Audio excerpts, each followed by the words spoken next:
नमस्कार मंडळी, पुन्हा एकदा तुम्हा सगळ्यांचं आपल्या नवीन एका व्हिडिओमध्ये खूप खूप स्वागत करते।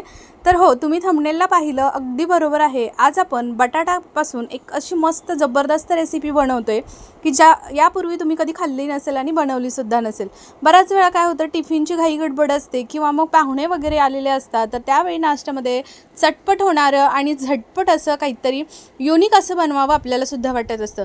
त्यावेळी ही रेसिपी तुम्ही फक्त कच्च्या बटाट्यापासून बनवू शकतात। बनवायला एकदम साधी सोपी रेसिपी आहे आणि खायला सुद्धा त्याहूनही टेस्टी, म्हणजेच एक नंबर अगदी रेसिपी आहे। तर रेसिपी संपूर्ण पहा, कुठेही स्किप करू नका आणि रेसिपी आवडली तर चॅनलला सबस्क्राईब करा।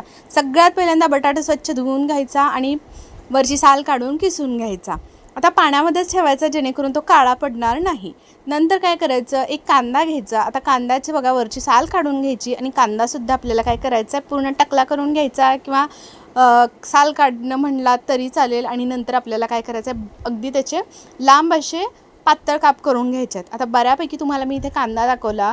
कांदा जेव्हा आपण वरची साल काढतो त्यावेळी आतमधून काळा असं बुरशीसारखं ते दिसत असतं, तर त्यावेळी काय करायचं, कांदा हा जो असतो असाच चिरून घ्यायचा नाही, तर ती बुरशीसुद्धा आपल्या शरीरासाठी खूप घातक असते। तर त्यासाठी आपल्याला काय करायचं, स्वच्छ धुवून घ्यायचा आहे कांदा सुरुवातीला, बुरशी पूर्ण ती वरची काढून घ्यायची आणि नंतर तुम्ही किंवा एखादं आवरण जरी काढून टाकलं तर काही हरकत नाही आणि नंतर कांदा चिरून घ्यायचा। मिरचीसुद्धा अगदी बारीक अशी कट करून घ्यायची। कांदा बघा उभा लांब कट केलेला आहे। त्याच्यानंतर काही कांद्याची पात होती माझ्याकडं, तर ती कांद्याची पातसुद्धा मी ती अगदी बारीक अशी कट करून घेतलेली आहे। आता हे सर्व जिन्नस आपल्याला काय करायचं, ते एका साईडला ठेवून द्यायचे कट केलेले आणि त्याच्यानंतर पुढची प्रोसेस करून घ्यायची आहे। तर आता पहा, इथे जो बटाटा होता ना, तर तो बटाटासुद्धा अगदी व्यवस्थित छान असा आपण पाण्यामध्ये किसलेला होता, तो साईडलाच आहे। आता दुसऱ्या एका छोट्या भांड्यामध्ये काय करायचं, आपल्याला गाजर थोडंसं किसून घ्यायचं आहे। अजून तुमच्याकडे काही एक्स्ट्राच्या भाज्या वगैरे असतील तर त्यासुद्धा तुम्ही इथे वापरू शकतात। तर पहा, एक गाजर मी इथे बारीक असं किसून घेतलेला आहे, स्वच्छ धुवून घेतलेलं होतं सुरुवातीला। आता जो आपण किसून घेतलेला जो बटाटा होता, तर तो काय करायचं बघा, पाणी पूर्ण त्याच्यातील दोन्ही हातांनी असं मस्त पिळून काढायचं आहे आणि तो कोरडा बटाटा जो किसून घेतलेला तो एका मोठ्या भांड्यामध्ये काढून घ्यायचा आहे। तर आता इथे मी एका बाउलमध्ये काढून घेते। पहा, पूर्ण आपल्याला ज्या त्यावेळी पाणी पिळून घ्यायचं आहे आणि मगच आपल्याला हे किस याच्यामध्ये व्यवस्थित असा घालून घ्यायचं आहे भांड्यात। आता त्याच्यामध्येच आपल्याला काय करायचं आहे, गाजर किसून घालायचं आहे। पहा, तर ते जे गाजर आपण किसून घेतलं होतं ते घालून घ्यायचं आणि त्याच्यानंतर आपण जे बाकीचे जिन्नस कट करून घेतले होते ते एक एक करून घालूयात। सुरुवातीला आपल्याला याच्यामध्ये मोठा कांदा कट करून घेतलेला तो घालायचा आहे आणि कांद्याची पात घालून घ्यायची। नंतर आपण भरपूर अशी कोथिंबीर चिरून घेतली होती ती आणि मिरच्यासुद्धा इथे बारीक कट करून घेतलेल्या त्या घालायच्या आहेत। जर लहान मुलं खात असतील ना, तर मिरची शक्यतो करून वाटून घ्या, म्हणजे कसं खाताना दाताखाली मिरची लागणार नाही। आता बेसिक मसाले, त्याच्यामध्ये हळद पावडर घालायची, धना पावडर घालायची, गरम मसाला थोडासा घालायचा।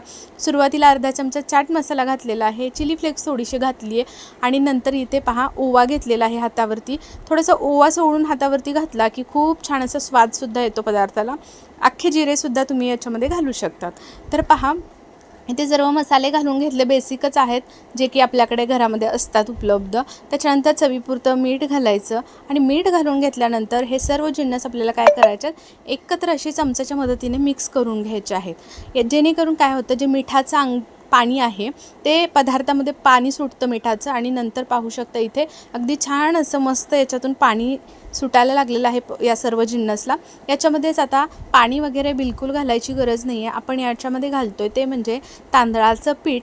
तर इथे मी पाऊण कप किंवा अर्धी वाटी तुम्ही इथे ना तांदळाचं पीठ याच्यामध्ये ॲड करू शकतात किंवा याच्या अलावा तुम्ही अजून कोणती पिठं घालायची असतील, ज्वारीचं घालू शकता, बाजरीचं वगैरे ते घालू शकता, पण कोणतीही पिठं न वापरता आज फक्त आपण इथे तांदळाचं पीठ घालून हा पदार्थ बनवते। खूपच भारी लागतो, एकदा बनवून नक्की पहा।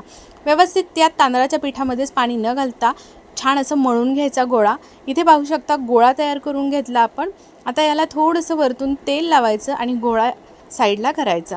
आता जास्त वेळ ठेवायचं बिलकुलही गरज नाही। पहा, लगेचच हातावरती थोडंसं आपल्याला तेल लावून घ्यायचं आहे आणि थोडं थोडं आपल्याला लिंबाच्या आकाराचं याच्यामधून काय करायचं आहे, थोडासा गोळा काढून घ्यायचा लिंबाच्या आकाराचा आणि आपल्याला व्यवस्थित असं हातावरती थापून घ्यायचं आहे। ज्या पद्धतीने आपण टिक्की बनवतो की नाही, अगदी त्या पद्धतीने आपल्याला हे थापून घ्यायचं आहे। जर समजा तुम्हाला टिक्की बनवायची नसेल तर थोडंसं जास्त मोठं म्हणजेच पुरीच्या आकारामध्ये आपण हे बनवून घेऊ शकतो। तर इथे जवळपास मी पुरीच्या आकारामध्येच अगदी पातळ पातळ छान असे तयार करून घेतलेले आहेत।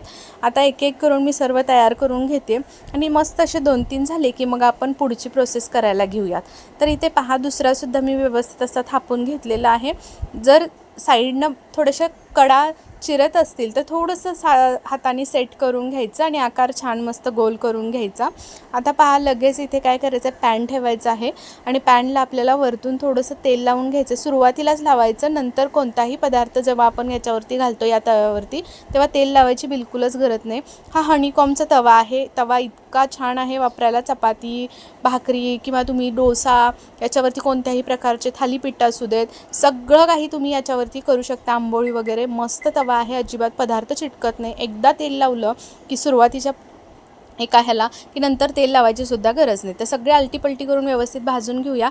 तोपर्यंत इकडे मी ऑडी युनिरॅपचा पेपर फॉईल पेपर वापरते जो की वापरायला इको फ्रेंडली आहे आणि याच्यामध्ये पदार्थ अगदी फ्रेश आणि टवटवीत राहतो। तर इथे पहा तो कट करून घेतला आणि साईडला प्लेटमध्ये काढून ठेवूयात। आता इथे पहा मस्त एका साईडनं आपली ही टिक्की भाजून घेतलेली आहे आणि हिला आता पलटी करून घेऊयात आणि दोन्ही बाजूनी थोडंसं वरतून थोडंसं तेल लावायचं आणि छान अशी खरपूस अशी भाजून घ्यायची। हे तांदळाचं पीठ वापरलं त्याच्यामुळे खूप मस्त लागते, खरपूस लागते। याच्यामध्ये तांदळाच्या पिठासोबत ना अजून तुम्ही ज्वारीचं पीठ वगैरे पण ॲड करू शकतात किंवा जर तांदळाचं पीठ नसेलच तुमच्याकडे तर कॉर्नफ्लोअर वापरू शकता किंवा मैदा थोडासा आणि रवा वगैरे बिलकुल वापरलेला नाही बरं का।